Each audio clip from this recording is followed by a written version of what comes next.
Again, disclaimer, no hate to anyone that's involved in this scenario. Everything is alleged. This all happened in a dream that I had one time. None of this is real. I'm not real. You're on the Truman Show. Congratulations. Thank you. I knew this day would eventually come. I just didn't expect it to be so soon. Because, hello, welcome. Today is a new day, a new sleigh, and a new video where I have something to say. And unfortunately, that something is me fighting for my life. I'm a little nervous, okay? There's been a lot of discourse that's been happening on the internet surrounding one book. And I am here today to tell you that I think everyone's wrong. Unfortunately, with the nature of this video, I have to get a lot of things out of the way. So I'm going to start by saying this.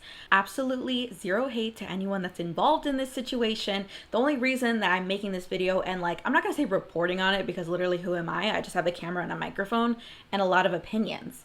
But the whole reason that I'm talking about this situation is because I know me personally as not just a creator, but someone that consumes content.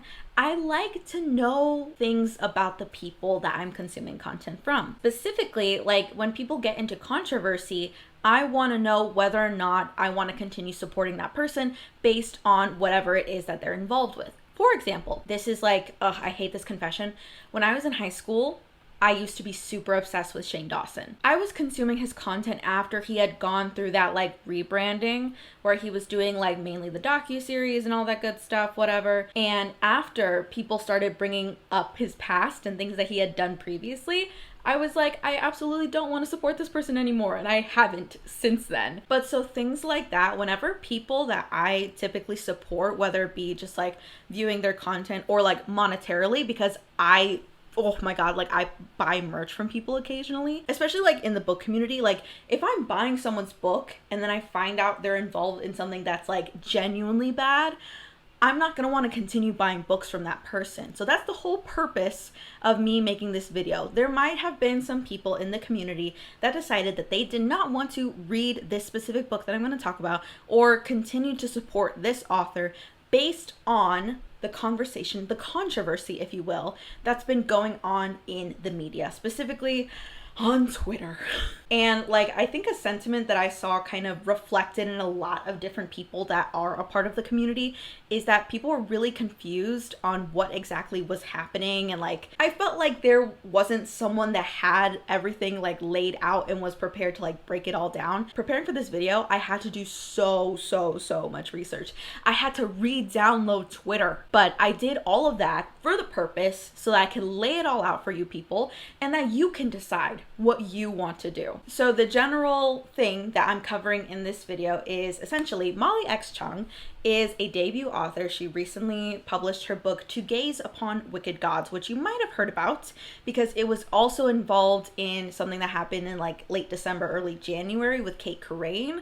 I'm sure you know who Kate Corain is, but just in case you don't, she was also a debut author and she made fake Goodreads accounts to essentially one-star bomb her fellow debut authors so that I guess people would not buy their books and buy hers instead. But recently, that specific author, Molly X Chung, has gotten into some hot water on the internet from a lot of different places. So in this video, I'll be covering all of that. And I will also be covering my review because I read it. And I'm going to give a little spoiler. I think everyone's wrong. I'm fighting for my life making this video, and I know that people are not going to agree with me, and that's fine. And I'm also going to put out the disclaimer that this is all stuff that I pulled off the internet. I could be missing information. I could be missing evidence, for lack of a better term. So my opinion on this is not in any way set in stone, and this is an invitation for a conversation. So if you have other opinions, if you have other information that I just did not cover in this video, please feel free to tell me. Comment on this video, DM me on Instagram, do whatever you want because this is an open conversation. This is mainly just so we can all talk about it. So I'm not just going to throw out any baseless accusations. Anything that I'm saying to fill in gaps is alleged. I'm actually so serious about posting this video that I'm not holding the mic because I don't want any kind of feedback. I finally decided to set up a table for this. No more beating around the bush. Let's get into it. We don't have a lot of time and there's so much to cover. Okay. I don't know if you can see these. So this is my notes of the general story. I hope this is in frame. And then this is all like notes. This is the timeline, screenshots. That's not even all the screenshots I have. So first, let me introduce to you the main players in this game, because again, this is a game, this is all alleged, this is not real. People aren't real, we're just figments of your imagination. You are actually the main character. This is all a lie. You are actually on the Truman Show. So main character, Molly X. Chong. She is the author of To Gaze Upon Wicked Gods, and she was recently involved with a situation with Kate Corain, which I'll get into. But I'm just introducing the characters. Next, we have the reviewers in this scenario, okay? So the main reviewer that I will be focusing on when talking and discussing about this topic is Sid. Sid has a Goodreads account. They review books on Instagram, Goodreads. I don't know what other social platforms they are involved in, but to keep myself safe, I'm not going to speculate because I'm going to get into it, but yeah, you know. Then we have Sarah, who is another debut author that is sisters with Sid. Okay. Then we have 4 other reviewers that are also friends with Sid. Zana, which I hope I'm saying that correctly. Sarah Hernandez, and Annabeth, which is a pseudonym of the original Goodreads user. I'm not going to speculate what their actual account name is. I'm not going to get into that, but that is the name that this person goes by. Those are the main players in this game. Now, let's go over the timeline now. So in December of 2023, that was when the story broke about Kate Corain and her 1-star bombing her fellow debut authors, okay? One of the authors that was affected by this incident is Molly X. Chung, the author of To Gaze Upon Wicked Gods. In light of this incident, collectively as the book community, as the readers, right, we decide that we are going to go out of our way to support the authors that were affected by the 1-star bombing of Kate Corain. That means a lot of people are promoting To Gaze Upon Wicked Gods. It has not come out yet. To Gaze Upon Wicked Gods did not come out until April of this year. After this incident with Kate Corain, advanced reader copies start going out to other influencers or book people in the community. People are starting to get their hands on the actual story of To Gaze Upon Wicked Gods, okay? On January 13th, 2024, Sid, that is the main reviewer that I mentioned previously, puts their review on Goodreads, but they specifically put it under an account that is not linked with their real name. This is a private Goodreads account that is not public, but you can view the reviews. Okay. Sid, along with the other 4 reviewers that I mentioned, that is Zana, Mai, Sarah, and Annabeth, they all post their reviews, and collectively they're not really vibing with To Gaze Upon Wicked Gods. They don't give it very good reviews, which is fine. So then, on February 19th of 2024, Molly X. Chong goes onto Twitter. I refuse to call it X. So she takes to Twitter and she puts out this statement. She says, "I don't know if this is Kate or a racist copycat who is out to harass me, but since this isn't the first time I was targeted, I am a little paranoid. So if you've genuinely read the book and enjoyed it, can you please leave a review rating to neutralize any further star bombing?" She puts out this tweet to essentially address, because on her Goodreads page, she was getting bombarded, at least again from her perspective, allegedly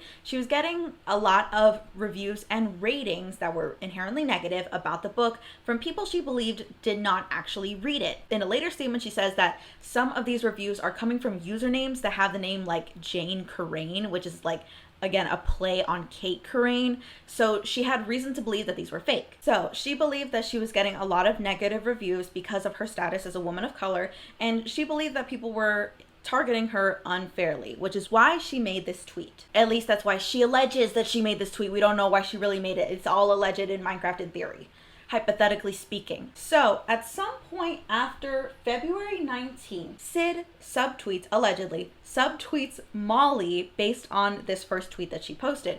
But I was unable to find what this supposed subtweet was. Again, hypothetically speaking, it exists somewhere in the world, and if it does, it's about Molly's original tweet.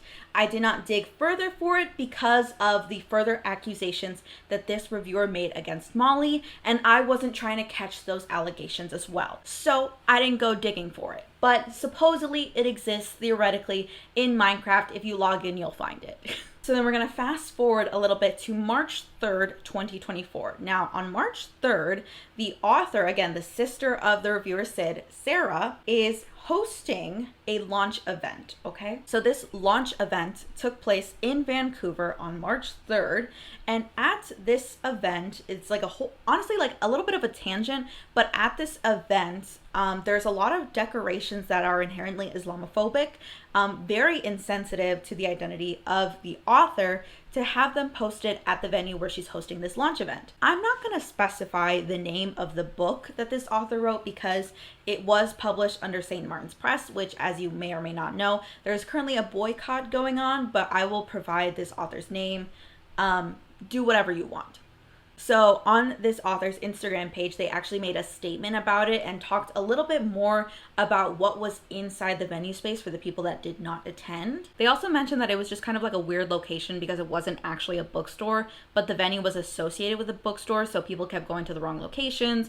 Some hijabi girls actually ended up leaving the event because of the way that it was decorated. But she posted a reel on Instagram kind of talking about it, and you can see in general, like, it's just weird to have this at a book event, literally tone deaf kind of things to put in this venue. So that was a tea that was going on with Sarah at the time, and supposedly, allegedly, in theory, hypothetically, I'm sorry, I have to throw those in everywhere. After this event, Sarah and her sister Sid go to a dinner afterwards with a few other people in this friend group. Because again, Molly, Sarah, Sid, like, they all run in similar friend circles. That's how they honestly kind of know each other. So that's that's another layer that is going on in this like drama, if you will. So at this dinner that is being held on the same day, supposedly, again, from what I could tell, Sarah, Sid, and the other people that were in attendance alleged that they spoke about Molly very briefly. Now, when this was told to Molly, because it came up somehow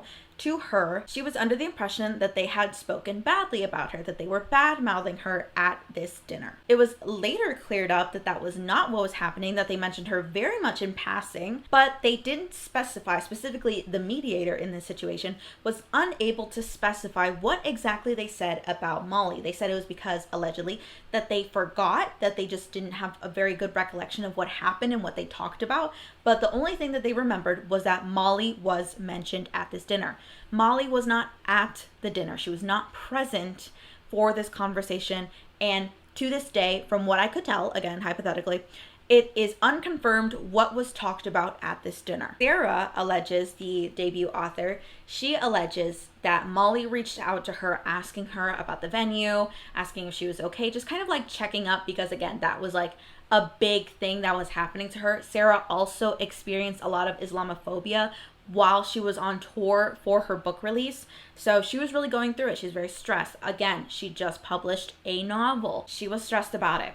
That's what we can all agree on. So Sarah alleges that Molly reached out to her to ask about the venue and kind of like, I guess, check up on her and see like how she was doing after that. But Sarah says that it was ingenuine when Molly reached out to her, that she was really interested in just hearing about what they had to say about her at the dinner that happened afterwards. So between the days of March 3rd and March 10th, there is a lot of stuff going on in their friend groups, and for all intents and purposes, hypothetically, all this is being held, it's being like taken care of behind the scenes and amongst their friend group. It's not made available to the public yet. Now, hopefully I entered a note, but the Sarah I'm mentioning as a reviewer is Sarah Hernandez. The Sarah that is the author, different Sarahs. They're different people. Okay. Anyway, Sid and the 4 other reviewers come together and make a public statement on Instagram. Now, I will read the full statement now. And this is all signed by these people and linked with their respective Instagram accounts. This is still available on the internet, so this is not me, digging into anything that nobody wants to be talked about anymore. It's still available. You can still find this post. Anyway, dear authors and greater book community, as BIPOC reviewers, we do not target authors from BIPOC communities. We try to handle this situation quietly and privately while distressed because we want to support authors of color, and because the specific author went through a difficult time a few months ago. But enough is enough. We, the signed reviewers, have been doxxed and are being harassed for our negative reviews of To Gaze Upon Wicked Gods. We believe authors should stay out of reviewer spaces. An author cannot and should not be holding onto screenshots of our Goodreads reviews, Goodreads comments, Goodreads activity, attempting to find our social media handles and identities, and speculate about our identities, circulating screenshots and false rumors about us regarding review bombing/harassment. Not only is it an unacceptable intrusion into reviewer spaces, it also encourages their followers and friends to do so as well. We have been accused of being pro-colonial, racist, anti-BIPOC, quote-unquote lynching said author, and far more. Goodreads is a reviewer space. We should not have to delete our reviews, accounts, make our accounts private, feel unsafe, or be accused of failing to appreciate complex themes or nuance in a book, when books, craft, and themes are subjective. There are several reviewers who did not join the statement despite deleting their reviews from the negative pressure because of said harassment. Further, it is absolutely unacceptable to spread untrue and malicious rumors about authors that we are related to or close with in order to punish us, or to claim that a third party is somehow controlling our reviews. We have been professionally reviewing books, both BIPOC and non-BIPOC, for years without issue.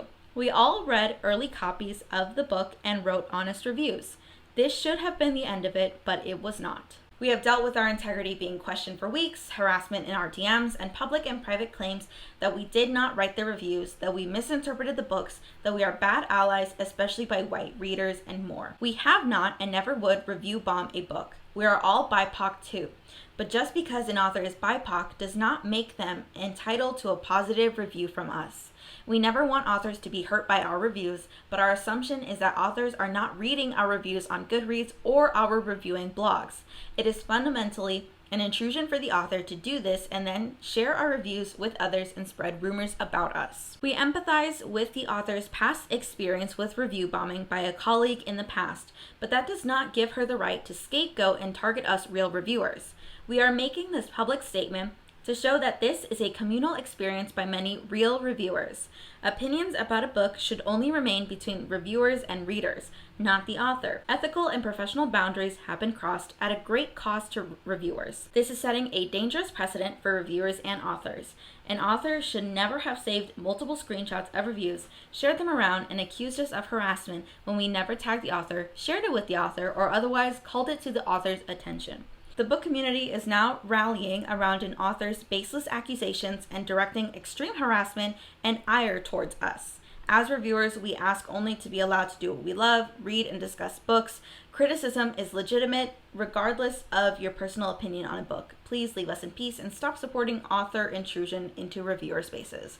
Signed, Sid, Zana, Mai, Sarah Hernandez, and Annabeth, pseudonym of Goodreads user. Oh my God. That was a lot. Okay, so they post that statement on Instagram. It was shared also on Goodreads under To Gaze Upon Wicked Gods. They posted it to their stories. It was shared a lot of places. Okay, that same day, Sid, who I am boldly, again, theoretically, hypothetically, once I had a dream about, Sid was the main person in this specific instance. Sid later posted a flurry of screenshots of conversations that not only they had, but also their sister with a mediator talking about Molly. These are all screenshots that you can still find on this person's Instagram page. In fact, if you go to Sid's Instagram account right now, you will see a specific highlight titled statement, and you can swipe through every single thing they posted about Molly. So I'm gonna focus a little bit on the conversation screenshots that Sid posted to her Instagram account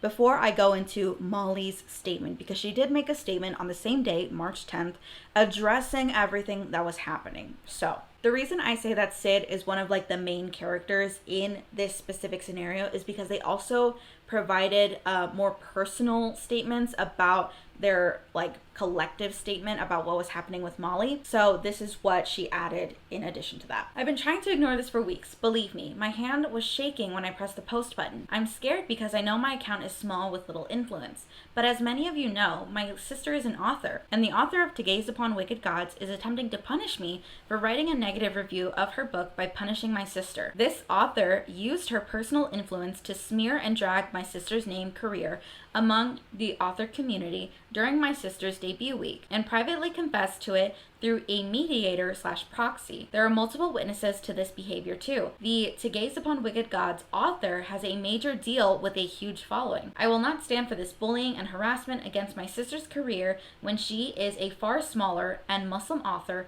right before Ramadan. I can't put into words the shame and guilt I feel because of it. This author makes me want to delete my account / reviews and quit reviewing because of it. She also spread rumors accusing me of review bombing her, which I have never done to anyone. It's insulting when I am quite in depth with my reviews, and my sister being conflated with me has always been my biggest fear, and it's unfair. I am my own person. It's absurd. At worst racist, but mostly unhinged. My sister has no affiliation with my reviews. In fact, we argue in disagreement a lot over bookish opinions. I understand this author got review bombed by an author in the past, but we are not that white author. There is no excuse. I've been gaslit by numerous people to cut her some slack because of it. That is unfair. You cannot use the awful action of a white person to project onto countless POC reviewers. We have never interacted with this author directly, tagged, nor paid attention enough to do what we are accused of. In fact, the opposite is true. Clearly, we have been under surveillance closely by her and her friends. I feel violated. So before she posts all the screenshots of conversations, she says, "Yes, I saw the statement. I was never going to post screenshots of yesterday's convo with her proxy, who was the mediator between us. Now that she doxed my private Goodreads account, I'll just post the screenshots." And honestly, what really pushed me to make this video is because when you read the statement that they made with the accusations that Molly was doxing them, you hear that and you're like, oh my God, that's so crazy, out of pocket. This author, what are they doing?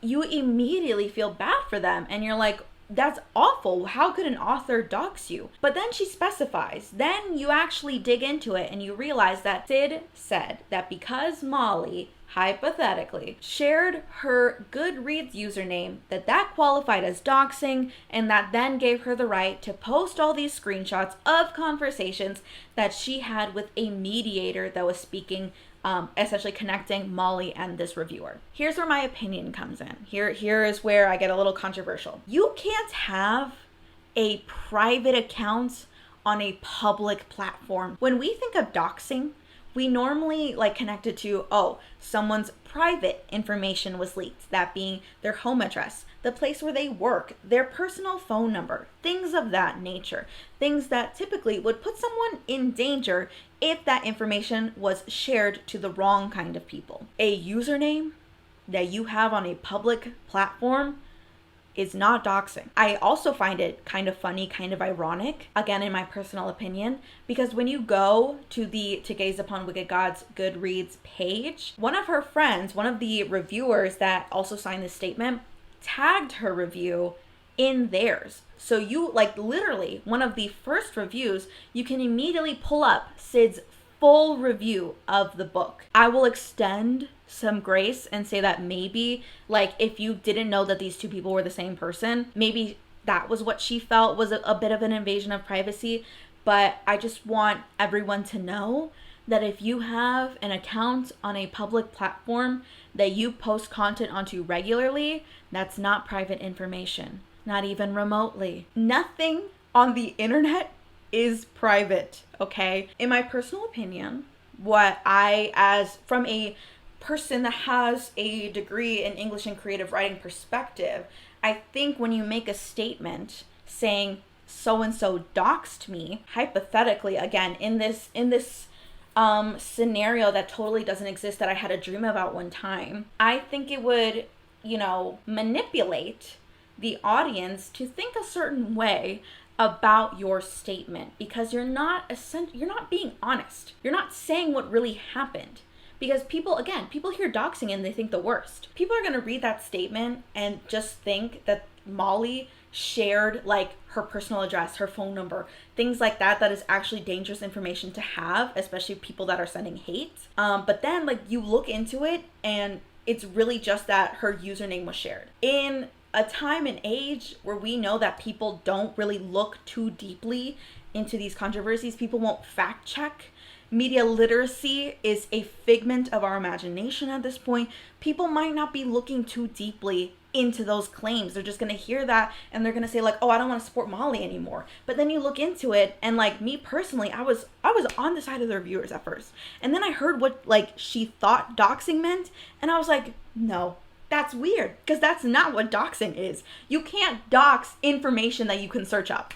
Again, that Goodreads account is set to private. So that means that you can't like open it up, look into every book they read, reviewed, or whatever. But if I look under To Gaze Upon Wicked Gods, I can find the review from that person. If I look under, like if I happen to look under a review of a different book that they reviewed, I can see that review. I can see what they rated it. I can see when they made the review. That's not private information. Personally, I think when someone uses the word doxed, it elicits a specific response from the viewer. It makes them feel like, oh, the person that doxed you is 100% in the wrong. But then you really look into it and you're like, why would you say that? Because I don't think personally, again, hypothetically, I had a dream about it once, that if you said, oh, this reviewer shared my Goodreads account, I don't think it would have gotten the same response. I don't think it would have. I think they used doxed on purpose to elicit a response. In the conversation screenshots, they first send a screenshot of an interaction that, as we now know, is Sid's Goodreads account between her account and another person on the platform. Someone texted Sid and said, do you own this account? And she was essentially going back and forth and saying like, why does Molly think that this is my account? Where is her proof? All this and that. And she also makes the claim, because Molly is asking about this, that she's interjecting herself into reviewer spaces. So the person that's texting Sid at the moment is saying like, Molly didn't look for this information. This was stuff that someone told her, and now she's like looking into it. And essentially, like, you can tell from, at least again in my perception, these are text messages, and Sid crossed out the picture and name of the person that she's talking to. I like, from my perspective, I'm reading this and I'm hearing like this person saying like, no, like Molly didn't do this, like someone told her. Like, when I read this interaction, I'm getting a lot of aggression. That is the vibe that is coming off to me personally. Again, that's up for interpretation because these are text messages. You can read it any way you want to. You can put any kind of spin you want to onto it. So this is really just my interpretation, but it feels like when Sid is responding that she's pointing a lot of her aggression onto Molly specifically, and that the mediator or the other person in this scenario is saying like, no, it wasn't Molly specifically, like this was just something that someone told her, and like whatever, they're looking into it now. Okay, so the mediator, saying stuff on the left, says, okay, I had a call with Molly and apparently an unnamed friend told her Sid was fighting with, and then respectfully, she blocks out the name of that person. You can look up, you can see very clearly who that reviewer is, especially because they didn't cover that reviewer's face or name in the first screenshot in this conversation. Like the review, the picture screenshot that she shows that was initially sent to her the very first time, and my battery is dead, hold on. So in that screenshot that you see in the very first conversation, you can see that person's profile picture and the first part of their username. Personally, as like a personal beef, if I was really dedicated to trying to conceal someone's identity, I would have done a better job, because she tried to cross it out for sure. You can still read what it says, and then if you look up that person's account, you can cross-reference it with the picture in that first conversation. So I think it's a little reckless to, again, because when I looked up that person's review to see what their interaction was, they deleted it, which I have to assume, again, boldly making an assumption, that because of all this, they deleted their review because they were probably getting some negative backlash from it or whatever, just to like take themselves out of this conversation, take themselves out of the controversy, which I have to applaud them for. I understand. I get it. So I think it's a bit irresponsible to drag all of these people into your beef with someone that is really just like a personal circle issue, and drag them like you didn't conceal their name properly, and then you didn't conceal their personal identity properly enough, and then simultaneously complained and made an accusation against someone for doxing you. I just think that's ironic that these two things are happening simultaneously. Sid also posts conversations between her sister and the mediator, so I'll go over those briefly. I don't know if you're free for a quick few minute call so I can explain what I found out about Molly is saying about me. I don't know if you can calm her down. It's distressing me since she went to one of my good friends and used your convo to do it. I believe you didn't say anything, so I don't know how and why Molly is saying this stuff about me. So essentially the mediator then explained that Molly was talking to them, asking about what happened at the venue that I mentioned earlier that had all those like really bad pictures posted. And that was when this mediator told Molly that they were talking about her at the dinner, and the mediator initially could not remember or like really talk about what was mentioned at this dinner, which led Molly to believe that they were bad-mouthing her. She says, I'm getting it off my chest since you're talking to her tomorrow. Molly should have had some empathy of the pretty traumatizing stuff that happened to me at the event with my family when they found out. It was a mortifying ordeal with my relatives. Honor is a huge thing in Pakistani culture. I wish she thought about that before doing this. When Molly was dealing with the Kate stuff, I don't think I could ever imagine entertaining rumors about her to her own friends. That's like if I made up stuff about her and how she treats me and say that to you during her debut week while Kate review bombs. That would be a horrible combination, and she low-key just did that to me during my most stressful part of my life. Like, again, she also says, if Molly's gonna shit talk me and think I'm jealous of her, maybe she shouldn't care about what happened at my launch event, and maybe she shouldn't go after a Muslim debut author who's quite literally done nothing to her. This feels unequal. I'm not an influential author or person, right? So I actually think calling won't accomplish anything. I wasn't given any grace, and I don't know if I want to anymore. She should have just messaged me first instead of pretending to be concerned about my launch event and the crappy things that happened there. Haha. Also, again, like I really don't like this narrative of like both her and her sister are saying like we're not influential people, like we're just regular people.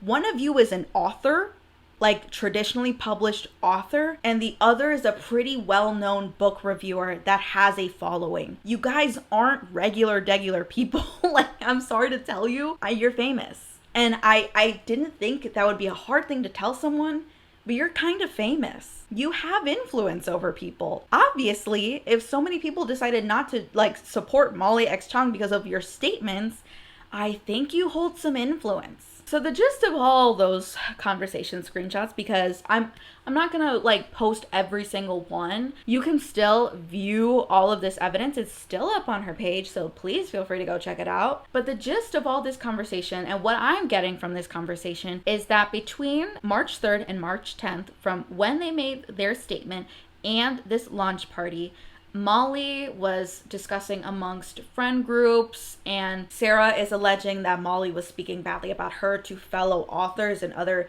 people and figures in the publishing industry. Sid is alleging that Molly was collecting screenshots of reviewers, their social media, whatever, things like that. So this is all happening privately, but then is made public when Sid and the other reviewers make their statement on Instagram. Later that same day, Molly makes her statement on Twitter. I will read that as well. Today, I had serious accusations made against me of doxing reviewers and sending people to harass reviewers with negative opinions of my book. I want to say that these accusations are false and that the evidence given of them does not even corroborate the claims. Recently, I was told that a Goodreads account belonging to the sister of an author who runs in my friend circles was picking fights under reviews that disagree with her opinions of my book. You can read in the quote-unquote evidence. She has posted that this was told to me by a concerned friend who wanted to warn me that the sister allegedly has a history of picking fights with negative reviews of her sister's account using this burner account and did not want her to start fights with other reviewers of my book and start a discourse. Again, this was told to me, not information I personally uncovered. The fact that I was warned of her alleged account is now being misconstrued as me intruding into reviewer spaces and doxing reviewers. Accusations that fail to acknowledge how this is really a personal friend circle issue. I would have had no reason to become aware of this reviewer or speak of her in any capacity if she were not linked to my friend circles. It was her choice to make this a public author versus reviewer issue when the reality is that I had one private conversation about this that ended up getting relayed to the reviewer's sister. This is not doxing.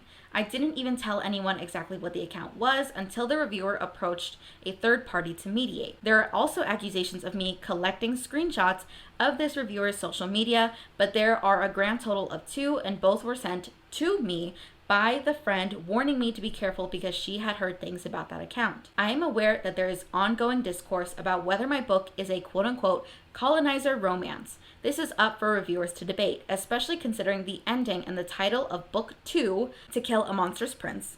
I have never made any attempt to steer the conversation and have only spoken to reviewers who've expressed support for me to not engage in the discourse. I never in any way told anyone to attack dissenting reviewers. A tweet thread I made on February 19th requesting more genuine reviewers after a flurry of suspicious ratings on my book is being misconstrued as me attempting to silence reviewers despite how, 1, I specified suspicious new accounts made in December or January. One of them was literally named Jane Carrain, and 2, I didn't say anything about the contents of the reviews or that I wanted future ones to be good. 3, I was notified of them back in January and decided not to do anything because I was so tired. But then the article with Kate came out and a bunch of 2024 debuts got hit. I was not the only author who spoke about the suspicious accounts, and none of us were doing it from a place of wanting to dismiss genuine reviewers. Yet soon after the thread, I saw a subtweet from the author's sister that I believed was accusing me of this. She has now said it was a misunderstanding, and I told the mediator that I am willing to give her the benefit of the doubt. But that's what I believed back then due to the timing of the tweet. Another misunderstanding we had was when a friend of mine did an event with the author and her reviewer sister, and when telling me about the event after, misremembered something said during it that led me to believe they were bad-mouthing me, which they've said is a misunderstanding, and I am again giving them the benefit of the doubt. Due to my knowledge of the sister's possible account, this added to my distress and led me to seek advice with another author friend about how, if I even should, try and resolve the situation. But this conversation ended up getting leaked. This was always interpersonal drama and should not have been blown up into accusations of doxing and harassing reviewers. I also wanted to acknowledge the statement that I read from Molly was actually a separate one. There was one she made earlier on in the day that was much more lengthy and in-depth, but I did go through it and I found that they were like mostly similar. There were some more specific details that she gave in the first one, but I read the second one since it was like a little bit shorter and they essentially covered the same topics. But there is a second one. I'll put a screenshot on screen right now so you can see. Hopefully you can still find the tweet after all of this, but there was a statement that she made prior to the one that I read. So I just wanted to throw that out there. Okay. For my take on all of this, my throat already hurts. I've been talking so much. I think to summarize everything that happened, this is truly just an instance of personal matters getting inflated to a public scale. There's some nuances and like details that I would like to provide in defense of Molly. She actually posted a tweet the day after March 10th, so March 11th. She said, "I'm sorry, but there's not liking a book and then there's cheering on vile, racist, and outright harassments like these. I'm getting so many threats and side encouragements over widespread misinformation on a book so close to my heart. These are not people who've actually read the book, because if they have, they'd know Japan is not involved at all in the story, not even a race inspired by Japanese people. This is a second world fantasy featuring fictional romance as occupiers and not a World War II novel. It features an unreliable narrator who convinces herself to do terrible things to protect those she loves. But when she finds the full truth of the occupying regime, she does not continue harboring any illusions about it. The relationship she enters is a manipulative one in which she does not know the full truth." So while everything is going on, as arcs are going out, as people are reading it, her book is ending up on the wrong side of the internet. People are like not having even read the book, leaving reviews about it that are inherently negative based on a lot of just like public drama, whatever. Because right now, like for example, if you look up To Gaze Upon Wicked Gods on YouTube, a lot of the thumbnails, a lot of the titles are asking the same question: is this a colonizer romance? Which that is like the buzzword, that's like the thing everyone wants to know about this book. So it feeds into this continued conversation where people are just like, oh my god, it's a colonizer romance, I'm not going to read that book, I'm not going to support her. But there are people, of course, on the internet that will read the book, make their own conclusions, and do like the good stuff, right? But then there are people that are just going to hear it's a colonizer romance and then absolutely jump on the hate train, say all this stuff about the book without even having read it. So in my perspective, I think, hypothetically, I had a dream once, that the reason Molly might have been hyper aware of Sid's review and the things that they were saying on Goodreads is because even though they left a negative review and it was informed because they actually read the book, it inherently fed into a lot of hate that she was receiving. And I also think it's a conflict of interest. If her sister is an author that runs in those same circles, I don't think, like me as a professional, I would not want to read that book, or at the very least, I wouldn't review it publicly. I think it's a conflict of interest. Like, for example, right, I review books, right, cool. And if I was friends with someone who is an author and I read their book and I didn't like it, I don't think I would come on the internet and say that just out of just like my own idea of what professionalism is. I would think it would be a conflict of interest. And in general, I just like, I wouldn't want to put that out there. So personally, I don't understand why she felt the need to read and review this book. Again, because her review is inherently negative, that's fine. It's not the problem. She's very flippant about her negativity, which I think might rub someone the wrong way. It rubs me the wrong way because like I'm flippant in some of my reviews about other books. Like my selection video, I'm gagging, laughing, I'm having a good, fun time. The Water Wars, I was laughing, having a good, fun time. Like, I don't know those people. They make so much more money than me, and I understand that. Like, I'm laughing from a position as someone that has to have a 9-to-5 job and has student loan debt. They are like not even hearing me. They're not even hearing the echoes of my laughter in their mega mansions. So it really doesn't matter. But it's different when you know that person. I think it's a conflict of interest. I don't think she should have reviewed the book.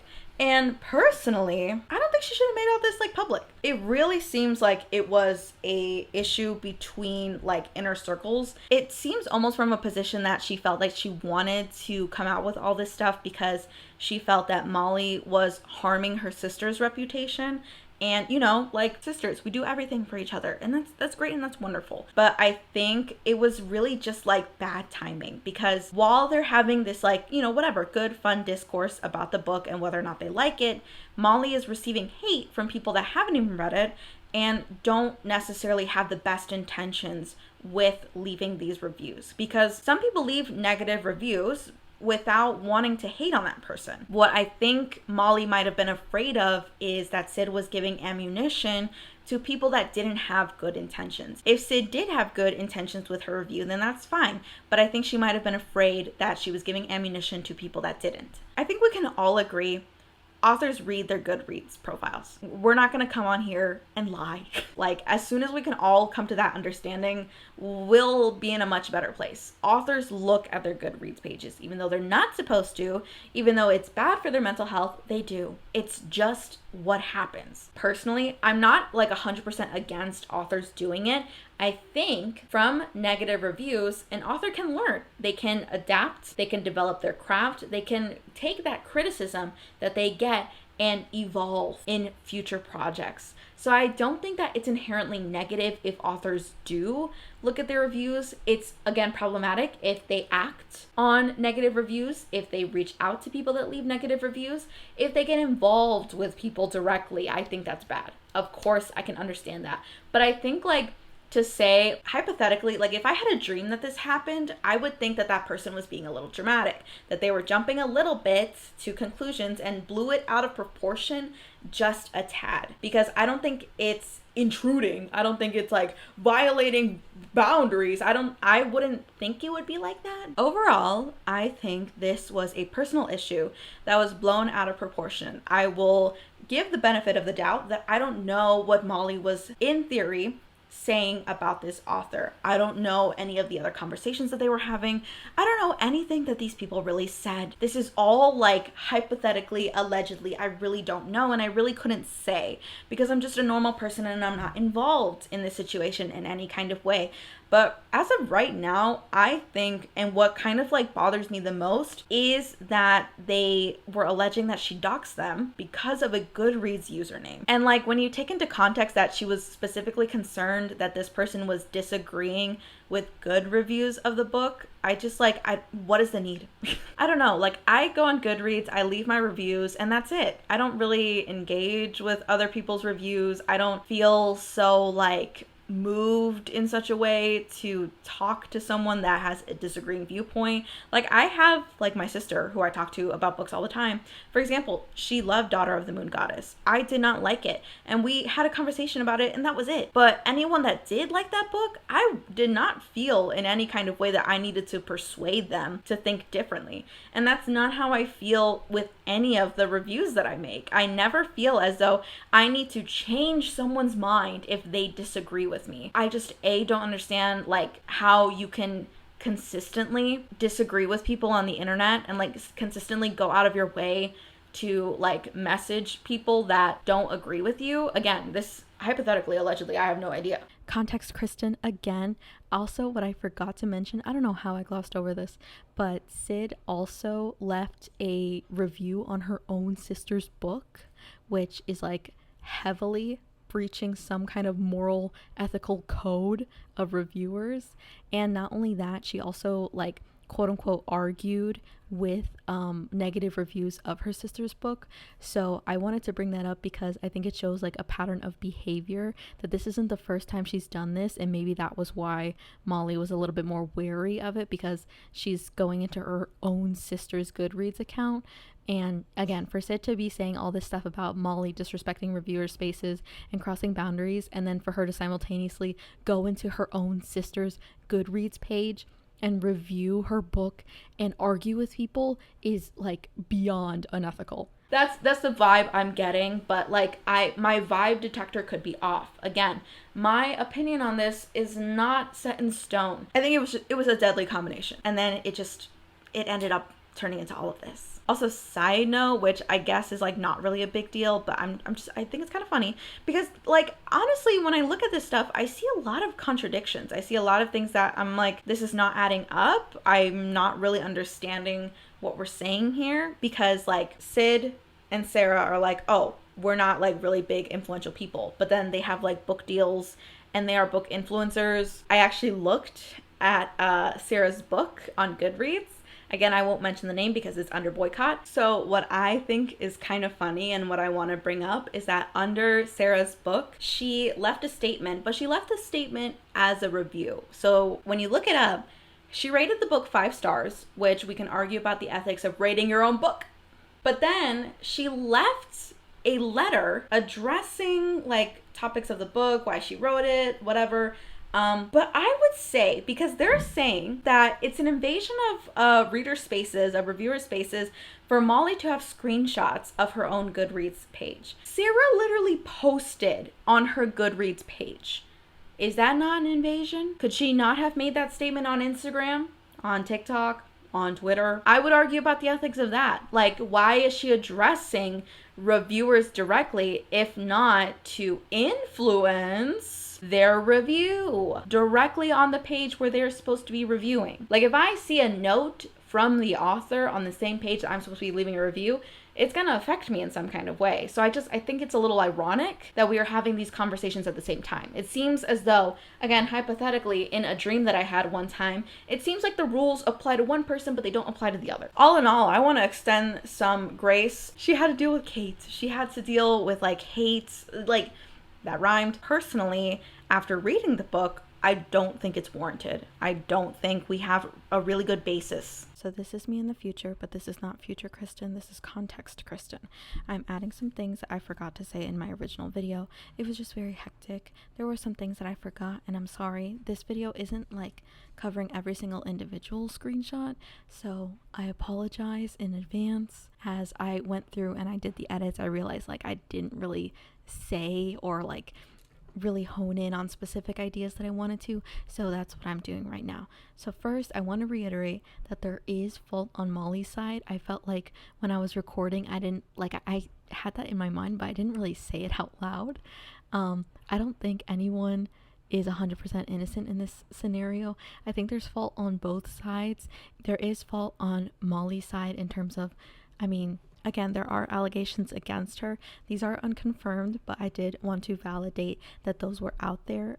People were saying that she told reviewers to essentially like denounce the negative reviewers or like leave good reviews, and just that she was altering her own Goodreads score in some kind of way. There is that allegation, although up till now it is unconfirmed, but I want to throw that out there. In this video, I just had so much overwhelming evidence of the wrongdoings on the side of the reviewers, but I did want to acknowledge that, you know, Molly is not perfect and there are things that she did incorrectly in this scenario that I did want to bring up. So, as I mentioned at the start of this video, I read the book. All this stuff is happening because of the reviews of this book. Is it worth it? I had to find out for myself. So, before I even get into that, I just want us all to really recognize what marketing is. So, just so we all know, marketing, the purpose of marketing is to sell. It's not always to tell the truth. So people specifically said like, oh, it's marketed as a romance. It's marketed as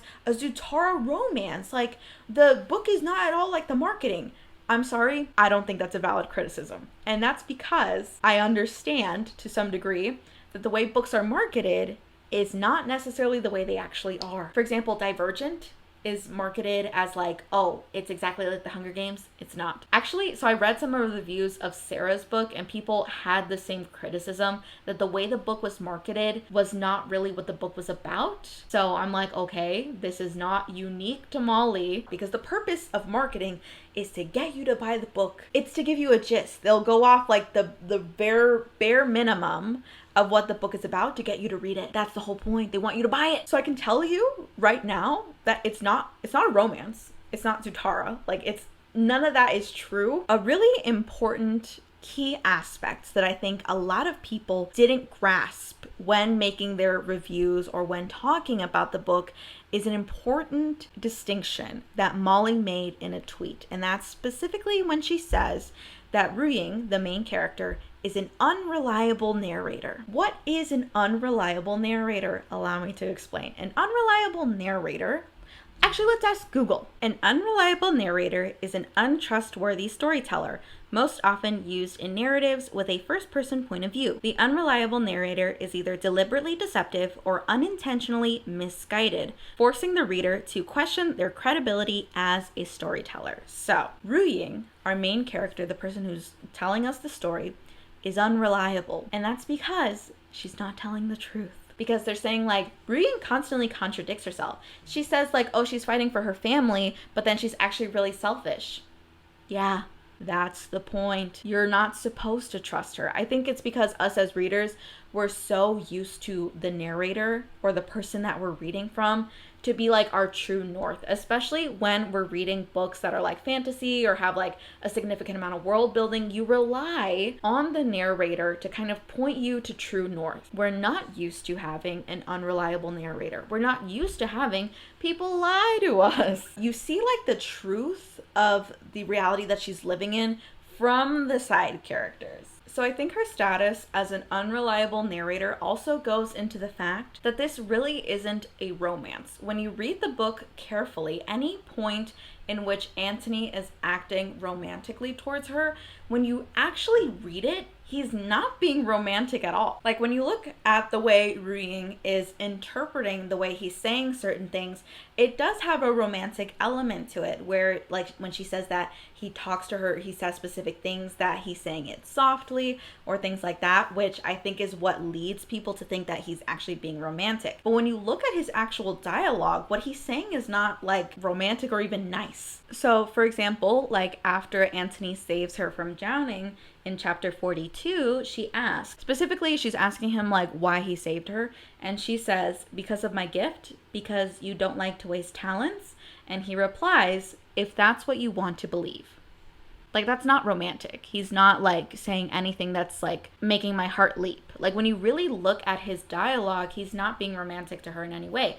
When he compliments her, it's really complimenting her gift, more so being in awe of her abilities. He's never saying things like, oh my God, you're so kind, you're so beautiful, like he's not serving Maxon levels of Riz right now. Like, let's be honest. And like for me, what was really like a big indicator that she's an unreliable narrator is in chapter 31, after she agrees to be Antony's assassin and she's talking to Baihu. So Baihu in this specific instance is our true north. He is specifically highlighting all of her contradictions, all of the things that she is doing that's wrong, and he's essentially like ripping off the rose-colored glasses of her, and you can see that he is highlighting everything that she's doing that is wrong and highlighting the ways that she's contradicting herself and that she's lying to us and to herself. There is a progression with her character where at first she's very against the Romans, and then like as the story progresses, you see her trying desperately to rationalize what she's doing, and something that she knows what she's doing is wrong, that like she frequently acknowledges that what she is doing is wrong. And as you read, you can see her like throwing out these all different kinds of rationales for why she has to do what she's doing. And it's not something that is like, oh, a writing mistake. It's not an editing error. It's on purpose so that you can see that she's not being honest, that she's being unreliable. She's not a good person. She's not supposed to be. So in chapter 31, when she like meets up with Baihu the second time, she specifically is like, oh, I understand you now. I thought you were a traitor, but I get it. We both have to do what we have to do. And she specifically says, morals were fiction. If given the chance, everyone would make the same decisions we had. Heroes die, cowards live. She also says, I just wanted a few moments alone as a normal person, to eat some of my favorite foods and not worry about war and Rome and Arlong and whether I was making the right choices. So in this chapter, we can specifically see her making an effort to rationalize what she's doing, even though she knows what she's doing is wrong. She's not being a good person here. And then when she meets Baihu and she finds out he's actually a spy, he highlights all the things in her character that we as the reader are already supposed to recognize. And he specifically says, you're too scared to admit that you're doing this for yourself. Ru Ying doesn't admit this even to herself. She's like hiding behind her family when in reality she's the one that's scared to die. We are supposed to know that. We are supposed to recognize that. You're not necessarily supposed to like Ru Ying as a character. She spends most of the book trying to rationalize what she's doing as right, even though she knows that it's wrong. Truly and honestly, when you look at any of her interactions with Antony, they're not romantic inherently. From Ru Ying's perspective, they are. She's wearing the rose-colored glasses. At this point, she only sees Antony as the lesser of two evils, and Antony is inherently manipulating her. He's doing everything in his power to make her see him in this light. Their dynamic is essentially him holding a gun to her head and saying, you don't want someone else to be holding this gun. You'd rather it be me. Like, I could pull the trigger, but I don't want to. But you'd rather me hold it because someone else will. We as the reader are supposed to recognize that that's wrong, that that's inherently a power imbalance, and that she is being used by him. She's being manipulated by him. And we as the reader are supposed to know that. Ru Ying doesn't. She doesn't recognize this. She's being manipulated because, again, he's doing everything in his power to make her believe that he's the lesser of two evils. This whole situation makes me feel like that one scene in Mockingjay with Peeta, Katniss, and Gale, where Peeta is literally like severely beaten on camera and is telling the rebels to like essentially back down. And Gale is like, he's a coward. I would never say the things that he's saying, blah, blah, blah. And everyone's hating on Peeta. And Katniss is the only one that's being like, he's literally held prisoner. That's how I feel. I feel like I'm Katniss and I feel like the rest of the world is Gale right now.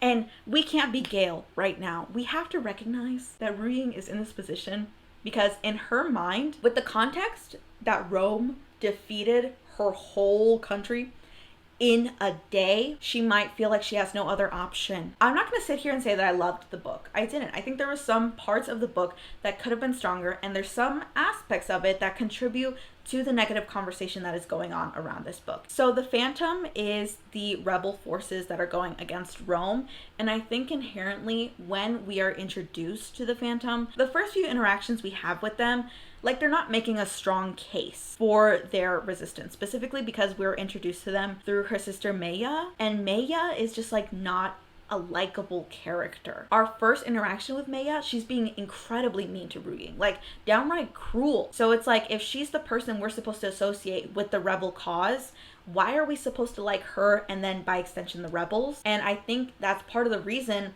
why someone might read this book and say like, oh, we're not supposed to like the rebels. Us as the reader, we're not supposed to root for them. But I think it's really just because we associate the rebels so heavily with Maya, implicitly in our mind tells us like, oh, the rebels are bad as well. I'm gonna read from my notes a little bit. I said, see, and it's hard to think the Phantom and Maya are the good guys for multiple reasons. Her sister is literally in handcuffs, and she thinks she's helping the Romans of her own free will. When Maya and Ruying meet each other after she's already made the deal, she's like, you're working for them? Like, she comes with all the smoke, and it's like Ruying is literally in handcuffs. Maya also in this conversation is like, oh, why are you dying for the Romans? Why are you doing that? You should die for our cause instead, which, as we've known from Ruying's character, she doesn't want to die at all. The only reason that she's like okay with it in some capacity is because her death in one of those scenarios can still guarantee that the people she loves will live. At least in her mind, as we know, that's not true. Also because Ruying is only finding herself in this position so that she can supply her sister's addiction, which again, addiction is a mental illness. It's not something that someone can get over very easily. Maya only starts taking opium because she wants to be a part of the rebel resistance. Something that was really confusing to me because again, if we're supposed to like the rebels, I think there's too many aspects of the story that don't push us to like them and to root for them as the good guys in this story. Because the Phantom, if the rebels are encouraging people to take opium, something that was created by the Romans when they're trying to defeat the Romans, it just doesn't make sense. I don't get it. Maya took opium, eventually became addicted, to which Ruying now has to supply her addiction to try and like get her to come off it, wean her off of it, which put her in a position where she needed money and she stole from Antony, and then the whole events of the book took place. So I think it's just like when we look at Maya's character, she's so like direct and dead set on her morals and values. It's hard to sympathize for her. It's hard to sympathize with the rebel cause just because of the nature of who her character is. Because we know Ruying, and we know that she is someone that is like very passionate about her family and keeping them safe. We know the things that she's had to do up to that point. Maya doesn't. She doesn't know anything that Ruying had to go through before that, to supply her with opium. So I think just because of that inherent like depiction of their characters, it might lead readers to think that we're not supposed to like the rebels, and therefore that the author is leading us to think that the colonizers are the good people. It's not great development on the writing. So I will acknowledge that that is something I didn't like about the story. There's also a lot of repetition in the book that I will say like that was something I didn't like. The other big like criticism is again the romanticization of Antony, which again I've already said that the things that he says aren't inherently romantic. It's honestly just him doing certain things and Ruying misconstruing them as being romantic. And again, it's because she's unreliable, because she's not understanding and she doesn't get the full picture. She doesn't really grasp the situation that she's in. And this was something that I truly believed. And the only threat to this analysis of the book is one chapter, and that is chapter 43. The problem is that in chapter 43, this is after Ruying and Antony are like, they're in this like abandoned cabin and like she is sick and he's injured or whatever. The chapter previous to this, they kiss and he calls her my love. And he says like, one day I'll deserve you. And sure, you can say like, yeah, that's romantic. But up till then, I was like, this is just another level to the manipulation. This is not real. What he's doing is not real. Like, you can kiss someone and not have it be romantic. Like, I thought when I was reading it that it was giving like that one scene in Frozen where he's like, oh, Anna, if only there was someone who loved you. Like, that was the vibe I was getting. But then chapter 43 happened. And this is by far the biggest, like, if I had like perfectly plotted out all these points together, it's one person just pulling that loose thread in everything that I worked so hard to prove. Chapter 43 is from Antony's perspective, and it's him saying that he would like cause war for Ruying and essentially professing all of his affection for her. It undoes every single like argument I had for the unreliable narrator and him not actually having any romantic feelings for her, is because this is his point of view and this is like his inner monologue. he has no reason to lie. If he had been really neutral or just was like, we just have to get out of here, or didn't say things like, I would start a war for her, because it is inherently very, very, very romantic, the things that he's saying about her. And I will acknowledge that. And I acknowledge that that chapter completely throws out every single argument that I had. I'm going to acknowledge that that chapter exists. I would have loved if it didn't. I would have really loved if it didn't, because it undoes every single argument that I just gave. So I'm going to say that.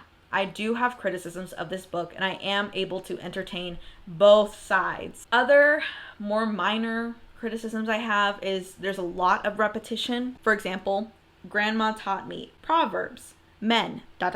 girl blessed by death, ... as your people would say, from Antony. And then just the mention of science. She's portrayed as someone who's supposed to be very girl boss, and I get that. They overwhelmingly hit this topic on the head, like over and over, where Ru Ying is consistently talking about like the inequality between men and women.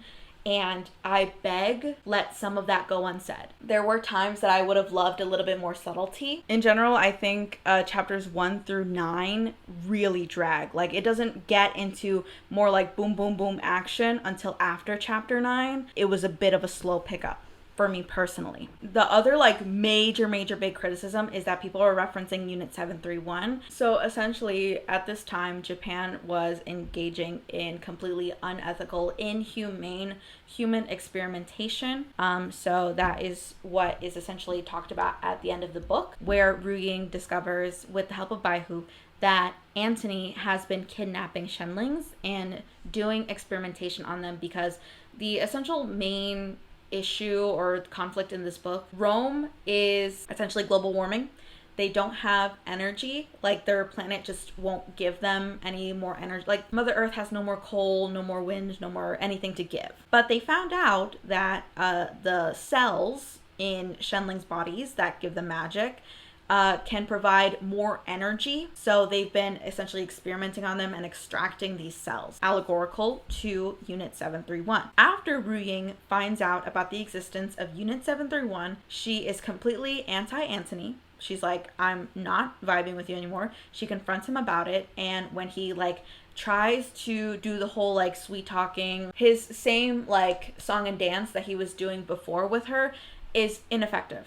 She is completely unmoved, and she resolves that she's going to work with the Phantom and that they're going to take Antony down. In my interpretation, I didn't see their relationship as romantic in any way. Again, that one chapter does threaten my entire argument, which I don't really appreciate, but it exists. I saw people saying that she doesn't have a character arc, and I think she does, because at the beginning of the book, she's consistently saying like, heroes die, cowards live.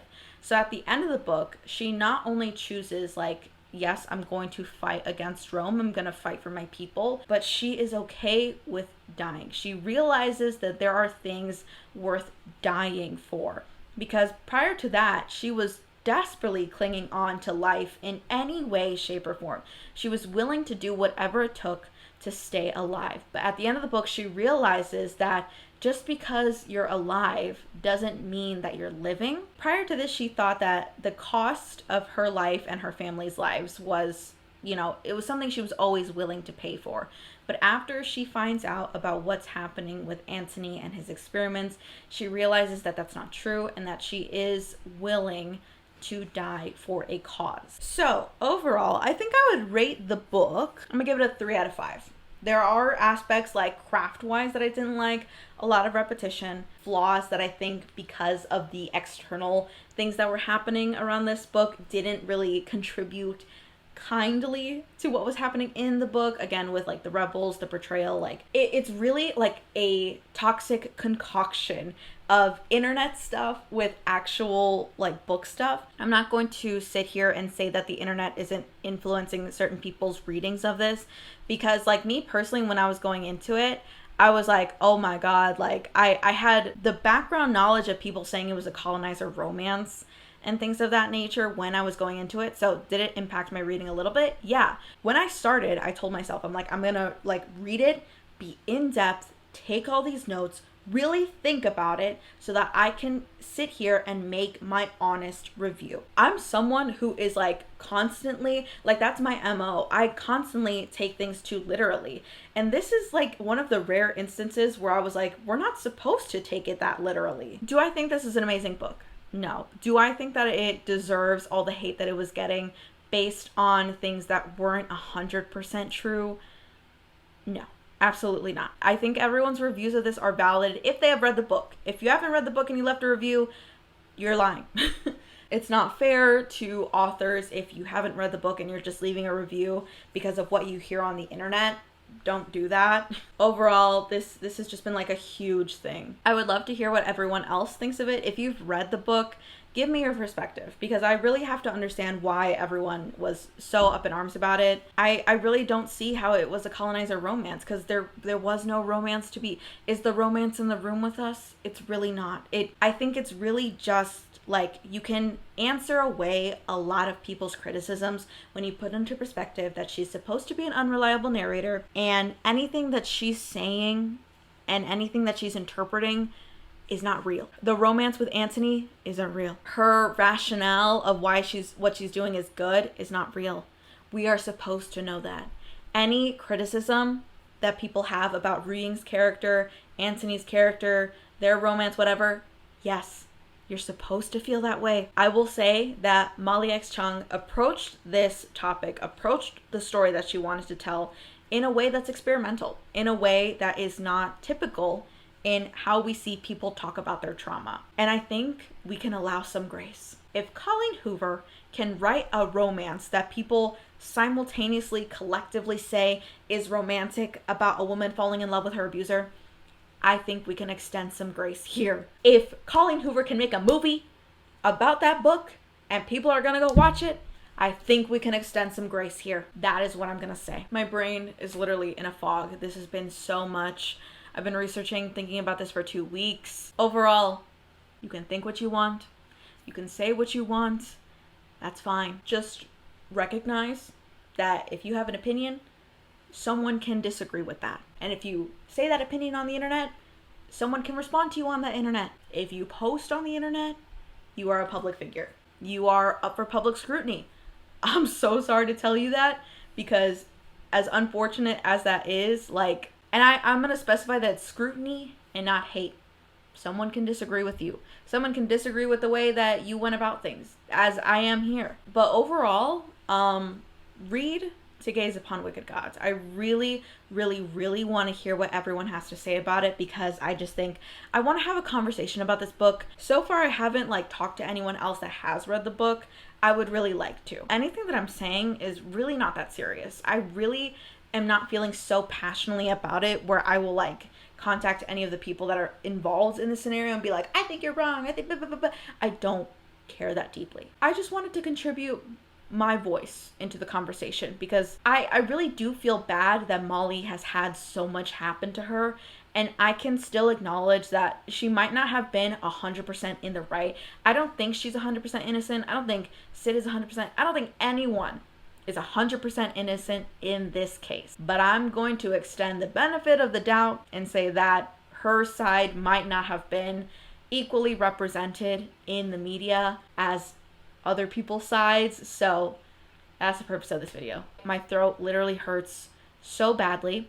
I haven't eaten anything. I'm a little nervous to put this out into the world, because this is the first time I'm really talking about something that's low-key kind of controversial. So let me know what you think. Leave a like, comment, subscribe. We're almost at 1,000 subscribers.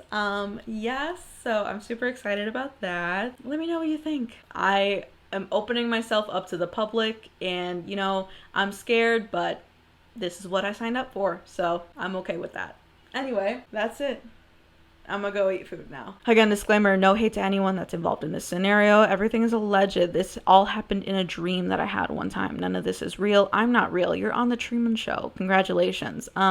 Thank you. That is my public service announcement. Goodbye.